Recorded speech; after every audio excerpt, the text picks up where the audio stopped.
नमस्कार आसंतु आज ओडिया साहित्यर एमिति गोटे कहानी भितरकू जिबा जोठी हसर फुआरा तो अछि हेले ता भितरे लुचि रहिछि समाजर गोटे बड़ सत्य।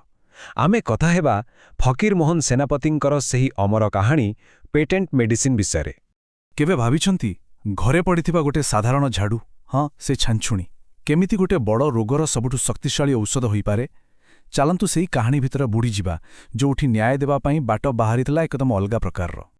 तो आम कहानीर आरंभ हेउछि चंद्रमणि बाबूंकठु। से हेउछंती एमिति जणे स्वामी जहांकर प्रतिटी निश्वास प्रश्वास उपरे तांक स्त्री सुलोचनांकर कड़ा नजर थाए। कहिबाकू गले तांक जीवनटा पूरा गोटे पंजुरी भितरे बंदी भली। आउ एमिति हेबार कारण भी थिला।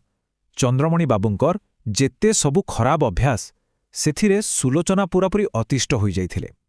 सेथिपाई तो लगाइथिले कड़ा कटकणा। केवल सखाळु टिके बुली जिबाकू छाड़ीदेले बाकी पूरा दिन तांको पाई घरटा जेमिति गोटे जेल। हेले सेई सकाळ बुलार सुजोग नहीं तांका हाथ को आसे गोटे गुप्त चिठी। आउ एई चिठीटा खाली कागज खंडे नथिला, एइटा थिला गोटे चाबी जहा तांको भितरे सुई रहिथिबा पुरुणा अभ्यास गुडाकू पुणी थरे जगेई देला। आउ एइठु ये आरंभ हैला गोटे बड़ षडयंत्र। एबे देखंतु चंद्रमणि बाबूंकर चाल। स्त्रींकु भुआ बुलेइबा पाई से गोटे परे गोटे जाल बिछेई चालले। प्रथमे देह भल लागुनी, मुंड बुलाउची, पेट काटुची, तापरे जणे ज्योतिष कहिचंती ग्रह दोष अछि। आउ जेतेबेले सबु फेल मारिला शेष अस्त्र थिला धारणा, माने ठाकुरंक पाखरे धारणा देबे। प्रतिटी मिछ थिला आगठु आहुरी चतुर। सीधासळख धर्म आउ भाग्यर कथा उठैले। सुलोचनांकु कहिले ज्योतिष कहिछंती किछि पुण्य काम करिबाकू पड़िबो नहले बड़ विपद माड़ी आसुची। हेले सुलोचनांक मनरे सेतेबेळकू संदेहर मंजी पोता सरीथिला।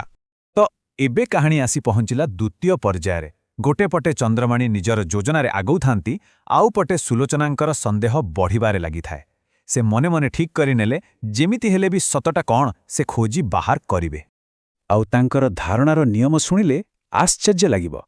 कहिले घर भितरकू कौनसी स्त्री लोक आसी परिबेनी, एमिति कि छाई भी पड़िबनी, केही तांकू छुईबेनी, पूरा निर्जला उपवास। आउ ए सबु पवित्र नियम पछरे उद्देश्य थिला मात्र गोटिए, तांकू जेमिति केही डिस्टर्ब न करंतु। एबे आसिला असल खेळ।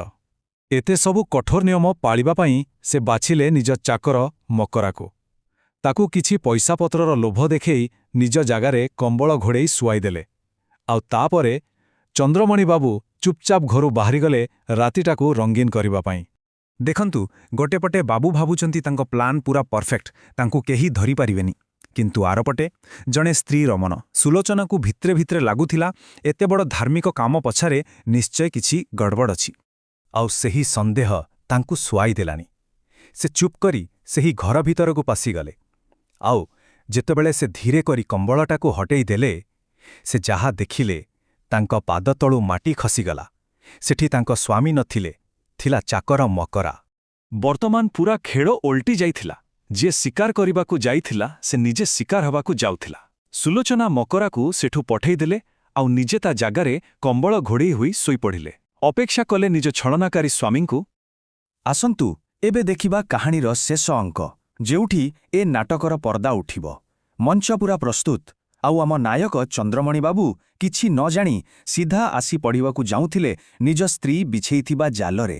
पूरा निशारे टळमळ होई चंद्रमणि बाबू घरे पहुंचिले।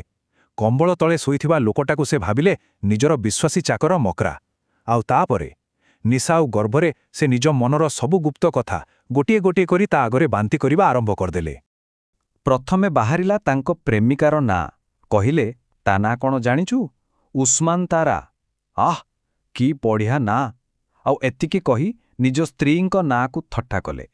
से जानि नथिले जे सेही कंबळ तळे सबु कथा सुना जाउछि। तापरे द्वितीय गुप्त कथा। से बड़ गर्भरे कहिले जे से तांको प्रेमिकाकू काली 100 टंका देबे बोली कथा देइछंती। आउ शेषरे आसिला सबुठु बड़ सत। पैसा कोठु आसिबो? से कहिले अरे तो सायंताणीरा सिंदुकटाकू लुहा छड़रे भांगिदवा। से एकथा भी मानिगले जे एमती काम से आगुरु भी बहुत थर करिछंती। बास आउ किछि बाकी नथिला शुणिबाकू। सबु सीमा पार होई सारिथिला। सुलोचना कंबळ भितरु बिजुली बेगरे उठी पड़िले। पाखरे पड़िथिबा छांछुणीटाकू धरिले। आउ तापरे जाहा हेला सेईटा ही थिला से घरर असली पेटेंट मेडिसिन। ପରଦିନ ସକାଳେ ଘରେ ଶାନ୍ତି ତ ଥିଲା, କିନ୍ତୁ ସେ ଶାନ୍ତି ଭିତରେ ଥିଲା ଗୋଟେ ଗଭୀର ନୀରବତା। ଏଇ ଗୋଟିଏ ରାତିର ଘଟଣା ସବୁକିଛି ବଦଳାଇ ଦେଇଥିଲା। ଗୋଟେ ପଟେ ଅନୁତାପରେ ଜଳୁଥିବା ଚନ୍ଦ୍ରମଣି, ଆରପଟେ ଦୁଃଖରେ ଭାଙ୍ଗି ପଡ଼ିଥିବା ସୁଲୋଚନା। ଦୁହେଁ ବୋଧେ ଗୋଟେ ନୂଆ ଆରମ୍ଭର ବାଟ ଖୋଜୁଥିଲେ। ଆଉ ଜାଣନ୍ତି, ସୁଲୋଚନାଙ୍କର ସେଇ ଚିକିତ୍ସା ଯାଦୁ ଭଳି କାମ କଲା। କିଛି ମାସ ଭିତରେ ଚନ୍ଦ୍ରମଣି ବାବୁ ପୂରାପୂରି ବଦଳିଗଲେ। ଦେଖୁ ଦେଖୁ ତାଙ୍କର ସବୁ ଖରାପ ଅଭ୍ୟାସ ଛାଡ଼ିଗଲା, ଧାର କର ଶୁଝିଗଲା, ଆଉ ସେ ସତରେ ଜଣେ ଭଲ ମଣିଷ ହୋଇଗଲେ। ଆଉ ଏଇଠି ହିଁ ଫକୀରମୋହନଙ୍କ ଲେଖନୀର କମାଲ ଦେଖିବାକୁ ମିଳେ। କାହିଁକି ସେ କାହାଣୀର ନାଁ ପେଟେଣ୍ଟ ମେଡିସିନ ରଖିଲେ? କାରଣ ଏଇଟା ଏକ ବ୍ୟଙ୍ଗ। ଏହା ବୁଝାଉଛି ଯେ କିଛି ରୋଗର ଔଷଧ, ଯେମିତିକି ଖରାପ ଅଭ୍ୟାସ, ମିଛ କହିବା, ଏସବୁ କୌଣସି ଡାକ୍ତରୀ ଦୋକାନରେ ମିଳେନି। ତାର ଉପଚାର ଘରେ ହିଁ ଥାଏ। କାହାଣୀର ଶେଷରେ ଗୋଟେ ଚରିତ୍ର ବହୁତ ବଢ଼ିଆ କଥାଟିଏ କହୁଛନ୍ତି, ନିଶା ଭଳି ଜିଦିଆ ରୋଗ ପାଇଁ ଛାଞ୍ଚୁଣି ମାଡ଼ ହିଁ ସବୁଠୁ ଭଲ ଔଷଧ। ଏହି ଗୋଟିଏ ଲାଇନରେ ପୂରା କାହାଣୀର ସାର କଥା ଲୁଚି ରହିଛି। ତେବେ ଏହି କାହାଣୀ କେବଳ ଗୋଟେ ପରିବାରର ନୁହେଁ, ଏହା ହେଉଛି ମଣିଷର ଦୁର୍ବଳତା, ବିଶ୍ୱାସ ଆଉ ନ୍ୟାୟର କଥା। ଭାବିବାର କଥା, ଆଜିର ଦୁନିଆରେ ଆମ ସମାଜକୁ ଏମିତି କେଉଁ ନୂଆ ପେଟେଣ୍ଟ ମେଡିସିନର ଦରକାର ଅଛି?